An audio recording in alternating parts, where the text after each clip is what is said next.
I was in the pits, on the west end of the pits, in the little bleachers there, standing on the top row of the bleachers. So rolled over a little bit, then nosed over and went straight down. We're in shock because the thing came into the box seats and debris flew at least 300 feet up into the air, straight up into the air.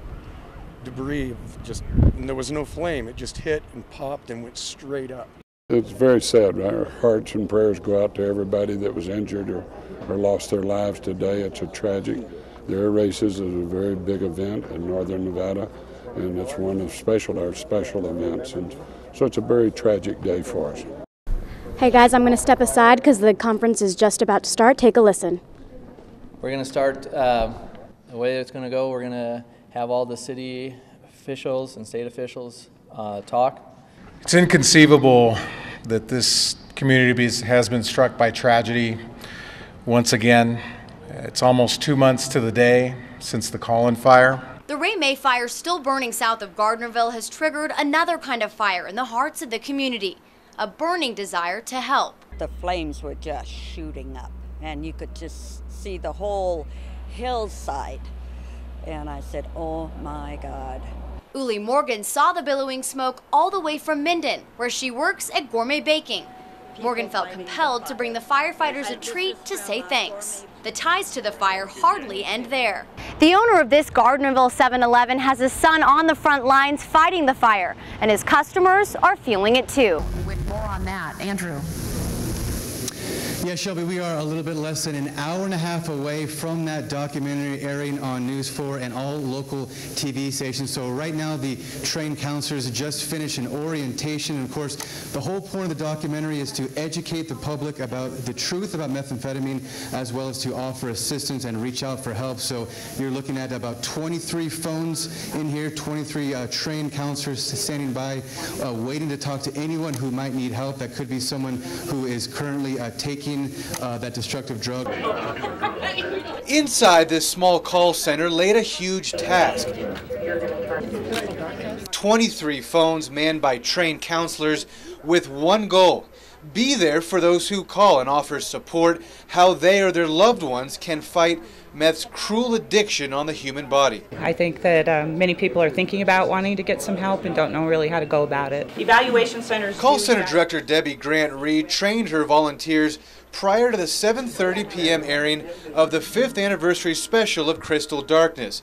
Friends and family of the documentary's creators gathered to watch and listen. When it was over, the number 825-HELP was flashed and the phones began to ring. One after the other, counselors listened to people's stories and offered advice on where to go for help. Well, the message that we had 5 years ago is just as appropriate today. The fact that there is help out there, that this should not be something that you keep in the closet of your home. And the drug's nasty effect on families is just the same on our community. Secret Witness founder Don Richter says about 70% of all crimes are related to drugs, mostly meth, he says. That's an astounding number and a huge problem, but one that this community is not afraid to tackle any way it can. Yeah, Chevy, and I'll tell you, if there's one thing that will bring people out on a Black Friday Eve, it is the prospect of getting a good deal on electronics right here at Best Buy. This line right now extends all the way around the corner. I counted, it looks like maybe 50 or 60, 65 people. Some of them have been out here since 10 o'clock last night. You can see they got the tents out here. A lot of people all bundled up. And you know, the one thing about this phenomenon of Black Friday is that it's kind of become a family tradition for some of these people. I noticed some of these people were here last year as well, and they kind of come out every year as a family to try to do this all as a fun experience and get those good deals. Last year we were talking to someone who wanted to get a good deal on a computer, and she got that. This year she's looking for a good deal on a 42-inch television, and we were just talking a minute ago, the one thing, it's not as cold this year, is it? That's right, it's not as This pit bull may look harmless, but its actions are anything but. From his pen to this backyard, authorities say the pit bull leaped over this fence. The dog attacked 77-year-old Ruth Sowers while she and her husband worked in their garden. We arrived, the attacked pit bull was still at large. Animal Control Officer Joe Rock says the dog ripped away flesh from Sowers' right calf, causing substantial blood loss. Franklin County Animal Control was able to capture the dog, along with 2 other pit bulls from the same cage. It's obvious that dogs can escape from that pen, and there was no lock on the gate, which is required by law. Hey, take my mom. It turns out several laws were broken. Animal Control handed the owners of the pit bulls 12 citations, 4 for each dog. They include failure to confine vicious dogs, failure to insure a vicious dog, failure to license, and failure to immunize the dogs against rabies. Do you own the 3 pit bulls in the back? We confronted the owner of the 3 pit bulls. He wouldn't comment to us because he didn't know his dog had escaped. Our cameras were rolling when he rushed to find out what had happened to his neighbor. Tonight, the dogs are at the Franklin County Animal Shelter, while the dog's victim, Ruth Sowers, recovers in the hospital. But the dog had demonstrated that it could jump fences, and we were lucky that it didn't go further than it did. Let's go,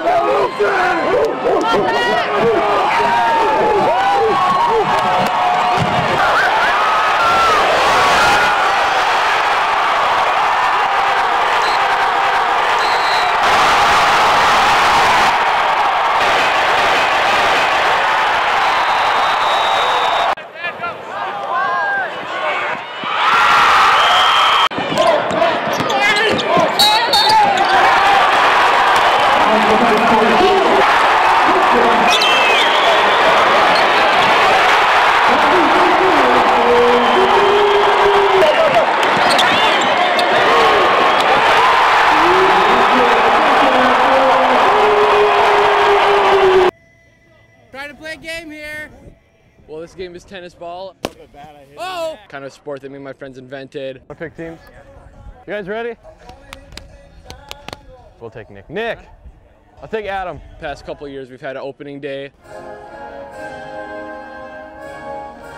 Last year, I got the Merritt come out and throw the first pitch. This year will be Brian Wheeler from 102.5. As long as you make it to me, the mayor didn't make it to me last year. I'll totally make it to you.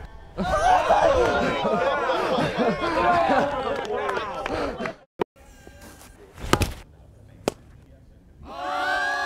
started when, I don't know, we must have been like 12. And since we've gotten older, we've just kind of changed the game a bit. Boom! Yeah, get there. Boom! Oh, go! You might not believe it, but crazy stuff happens on the field that you never would think would imagine possible.